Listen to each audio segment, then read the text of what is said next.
né? Estava lendo alguns trabalhos aí do FMI e o argumento deles é que esse aumento, tanto das metálicas quanto de alimentos, é estrutural, tá? É estrutural, então eles realmente acreditam que vai permanecer pelo menos para o ano que vem, tá? Historicamente isso é verdade. Se a gente olhar, né, os grandes ciclos, né, eles duraram anos, né? Então isso é verdade. Eles tendem a durar mais, tem uma duração média aí de 3 anos, mais até 3 anos e pouco. Então, assim, realmente, do ponto de vista histórico, mas eles colocam que há pontos estruturais, tanto do ponto de alimentos, quanto na parte de metálicas. Vou colocar aqui, vocês conseguem ver aí? Ô, Oi. Zé, só fazendo um contraponto à questão Pode, das pode, commodities, pode. o ponto é o seguinte, eu também vejo, quando eu estudei o queijo de Vale, realmente, estruturalmente, o minério de ferro ele ficar alto, sim, está muito, muito na cara. Os fatores tanto de oferta quanto de demanda estão bem Sim. estruturados para manter um preço alto. O problema é o que é alto, né? Porque há 3 meses, 150, 180 era alto, agora está 216, bateu 250, né? É, Esse que é o meu ponto, né? não, mas acho que eles vão se manter num patamar assim elevado. Aham. E o argumento, quais são os argumentos assim? Primeiro que assim, eles olham, por exemplo, aqui específico de alimentos, mas a gente pode estender.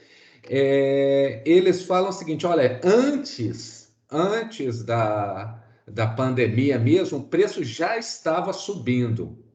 Então eles falam, olha, já tinha, então aí eles usam no texto falando assim, isso quer dizer que oferta e demanda já estão trabalhando bem coladinho, entendeu? Já estão trabalhando bem colados, aí trabalham o caso lá da febre suína, né, lá na China, que afetou toda a cadeia de proteína, tanto animal até vegetal, que afetou o milho, né?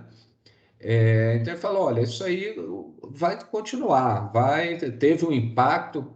Eu achei até engraçado, quando você estuda isso aí, você é engraçado, né? A China tem 50% dos porcos do mundo, né?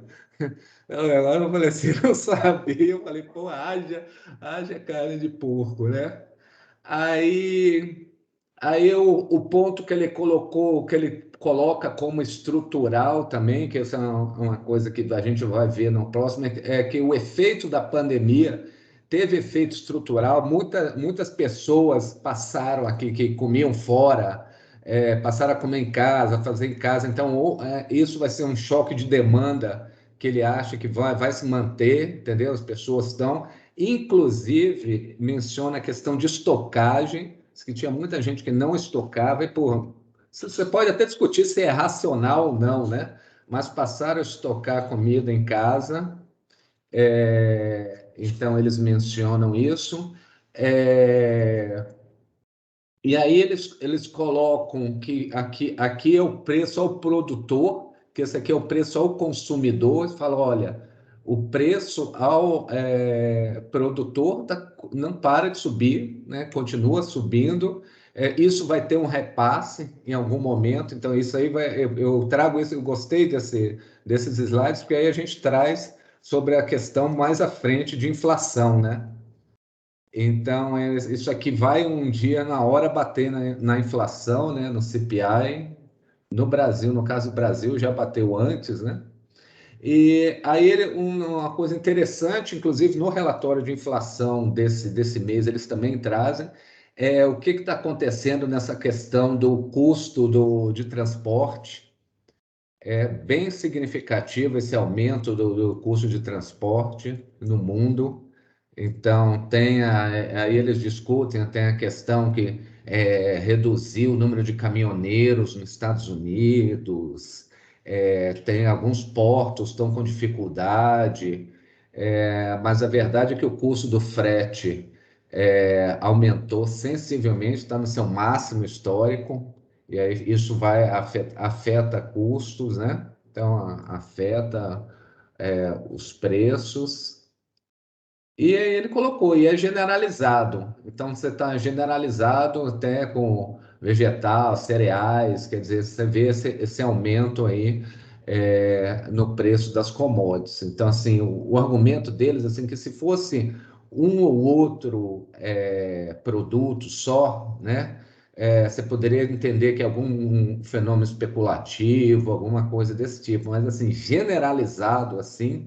Ele falou assim: isso só acontece verdadeiramente nos grandes ciclos, tá? Então, esse argumento. E aí ele põe algumas outros fatores estruturais, e eu coloco, teve a questão da seca, inclusive aí de novo, ligando ao Brasil, né? Vem essa questão hídrica aí. E aí é uma coisa que eu estou ouvindo bastante com relação também às metálicas. Essa tal o que é dito de retomada verde, né? Essa questão, isso tem um shift de demanda, principalmente você vê em alguns metais, assim, cobre, que é muito utilizado, tudo que é utilizado em células solares disparou, está tendo uma demanda muito grande. Há toda a questão, que foi inclusive discutido ontem nos Estados Unidos e outros países, desses programas de infraestrutura, que se também o pessoal já está antecipando, que se realmente você colocar um plano de 1 trilhão de infraestruturas, você vai ter uma demanda num mercado que já estava trabalhando com oferta e demanda muito próximo. Se você começa com esses planos, então você aumenta, né, demais. No caso específico dos alimentos, tem a questão de biocombustível, que estão esperando bastante um aumento dessa demanda de biocombustíveis. E, inclusive, só para dizer, por exemplo, essa semana o presidente da Boeing veio aqui no Brasil, que ele falou assim: olha, a gente quer, de qualquer maneira, não me lembro o ano, até 2025, ter toda a frota com bioquerosene. E, obviamente, que país ele foi catado no mundo, que país que consegue isso, satisfazer a demanda da Boeing e veio ao Brasil. Ele falou que o Brasil é provável que seja o país líder com relação a essa questão de bioquerosene. Então, isso aí vai. Bioquerosene é produzido por etanol também ou É alguma produzido outra? com bagaço de tudo que é resíduo vegetal. E obviamente a vantagem aqui é exatamente isso: tem o bagaço da cana, né? Sim. Que então você pode aproveitar, pode ser feito de outros, assim, também de resíduo sólido, de lixo também. Eu ia brincar, também não falta aqui.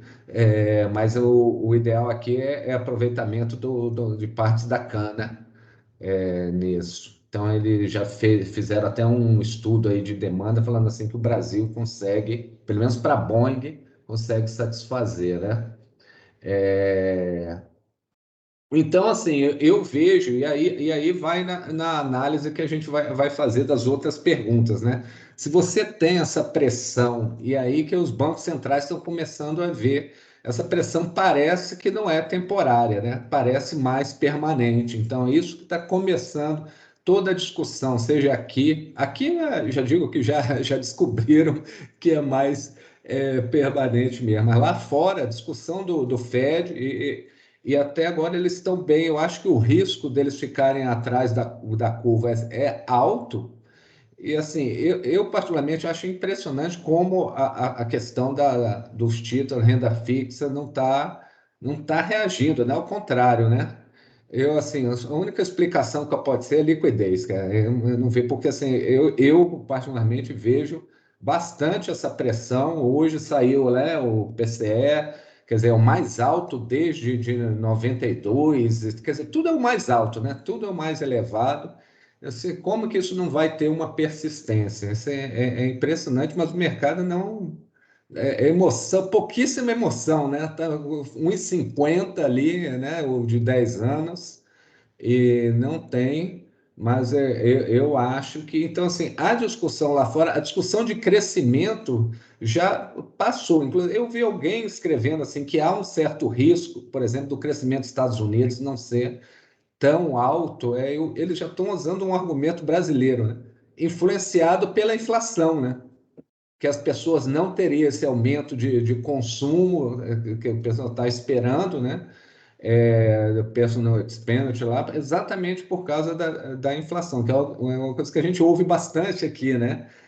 Então, assim, mas assim, até hoje esse risco é visto como baixo, né? O crescimento deve ser na casa de 6, 7% mesmo esse ano lá. Basicamente porque também o mundo está crescendo, outros países vão puxar também o crescimento dos Estados Unidos, assim como a China. Teve uma pergunta: os dados da Ô, Europa estão ô, melhorando ô, bem? Zé, Oi, antes de passar, posso fazer uma pergunta sobre a questão do juros? só pode fazer, É, claro. pelo que eu tenho notado nos preços e que eu ouvi algumas pessoas falando, não sei se faz sentido, né? Acho que até eu mandei lá no grupo isso. É, que o juro curto americano disparou nas últimas semanas, desde a semana passada, né? O juro de Sim. 2 anos abriu muito. E o de 10 caiu, subiu, ficou ali mais ou menos no mesmo patamar. Aí o que as pessoas estão dizendo é que o mercado está antecipando um Fed mais proativo no curto prazo, que vai permitir que a taxa mais longa caia. Faz sentido? Não, faz sentido, mas a questão, acho que que é colocado, faz sentido se realmente essa inflação for temporária, né? Você vai e tal, e depois você volta numa situação. A questão que está sendo colocada por alguns que você está indo para um novo patamar mesmo, um mundo com uma inflação estrutural mais elevada. Aí você tem que ter o juro longo tem que subir, entendeu? Então, a grande questão é essa, o temporário e permanente. Então, se você tem um repique inflacionário, fala, é exatamente isso. Não, ele vai subir, responde, a atividade volta, ele volta e volta para o novo, para o equilíbrio, que seria o equilíbrio, que é a taxa de inflação mais baixa, juros mais baixos, né? O que está sendo discutido, e é algo assim difícil aqui nesse momento, né? É saber se realmente é um novo regime mesmo inflacionário, com uma inflação de equilíbrio mais elevada. Tá? Então, assim, é consistente sim essa ideia, mas com a ideia de uma coisa temporária. Tá? Tá. Aí, deixa eu ver aqui mais. Então, acho que os outros bancos centrais eles estão seguindo essa mesma, né? O Fed, o Bank of England essa semana também foi a mesma coisa, e a inflação lá também está acima, está a 3 também. O Banco Central Europeu também, quer dizer, todos estão assim, com né, esse, essa história que é temporário, que é o choque temporário, que não vai precisar. Começou alguns membros, eu falei, né, os rebeldes do Fed, tem alguns ali que já não estão, você vê até no discurso, né? Eles olham, nós estamos achando que é um pouquinho mais, que não é tão temporário. O Chair, não. O Chair, você viu que quando ele veio, ele falou muito bem, inclusive.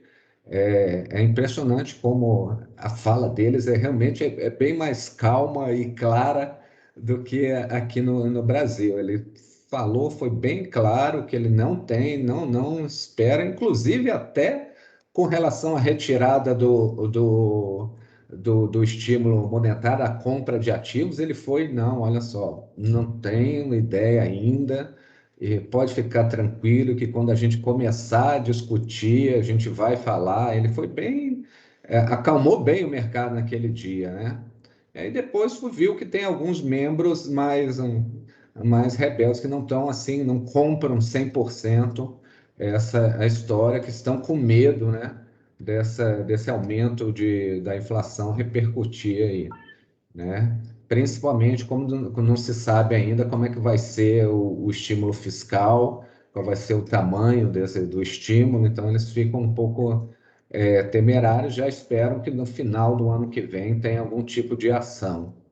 É possível, então a gente vai ter um certo O problema é o seguinte: cada mês que vai passando, né? Cada tempo que vai passando, quando for ajustar, acaba sendo o ajuste sendo mais. Foi o que aconteceu aqui. A gente vê, assim, é engraçado que a gente pode. Você vê que o Banco Central aqui foi, certo, né? Veio com aquela história do parcial, do parcial. Agora, quando ele percebeu que não dá o parcial, tem que normalizar totalmente, já está falando de 1%, de aumentar o ritmo.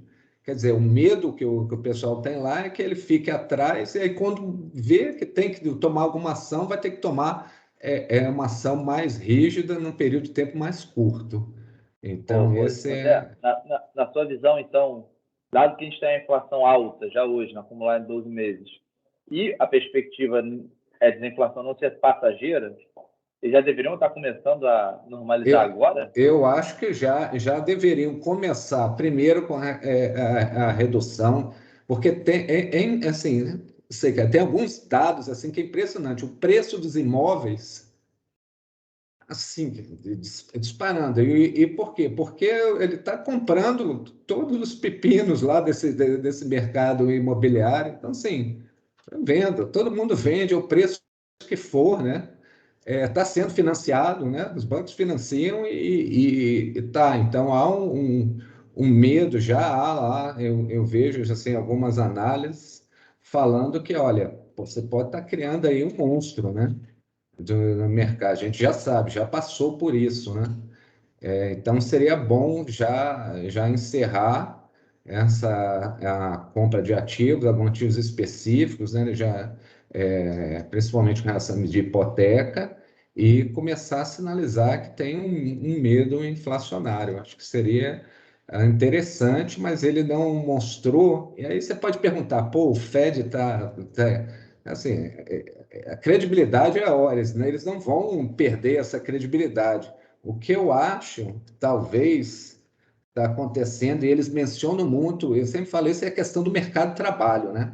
Realmente o mercado de trabalho não voltou. Se você olhar lá o Jobless Claim lá dessa semana, quer dizer, basicamente está num patamar, não está melhorando. Assim, está melhorando, mas marginal, assim, comparando com o crescimento do PIB, está marginal. Aí o Fed fala assim, o Fed sempre olha bastante isso, né? Fala assim, olha, se o mercado de trabalho não está melhorando, não tem, eu não vou, né? Eu não vou tirar esse estímulo. Então, esse acho que é a questão. Acho que talvez você tenha algo estrutural e você vê que é mundial. O próprio relatório de inflação aqui do Brasil, né? CAGED tem uma coisa, PNAD contínua tem outra. Quer dizer, tem algo esquisito acontecendo aí no mercado de trabalho, que é estrutural. As pessoas não estão voltando, não querem para o salário mais alto. Quer dizer, tem alguma coisa que não está, o mercado não está voltando no ritmo de acordo com a atividade econômica. Então, acho que talvez seja por aí que o Fed possa estar errando. Ele possa estar esperando um mercado de trabalho que volte, né? Que é isso, o mercado de trabalho volta e você tem pressão de salários, né? E aí realmente você tem uma inflação mais forte voltando. Você não vê, esse dado você não vê. Você não vê o mercado de trabalho, a inflação continua relativamente alta comparada com a média histórica. Então, não sei. Acho que talvez o desemprego estrutural tenha aumentado, de qualificação. Pior ainda, e se isso for verdade, é péssimo sinal, pior ainda para cá, né? Porque seria uma questão de qualificação, de mão de obra, de demanda de mão de obra, e aí aqui o desemprego vai estacionar alto. Mas acho que é Quando a gente por voltou da aí. crise de 2008, também demorou, né, para pegar no tranco do desemprego, né? Eu posso até comparar, não consigo te dizer esse no ritmo, mas parece que está um pouco mais lento, né? Aham. É normal também, né? Assim, isso que tem gente que não quer sair de casa até hoje, né? Então Não, então, realmente vai ser mais lento, sim. Então, acho que o Fed está esperando isso. Acho que no dia que tiver uma sinalização forte do mercado de trabalho, ele falar, opa, encerrou.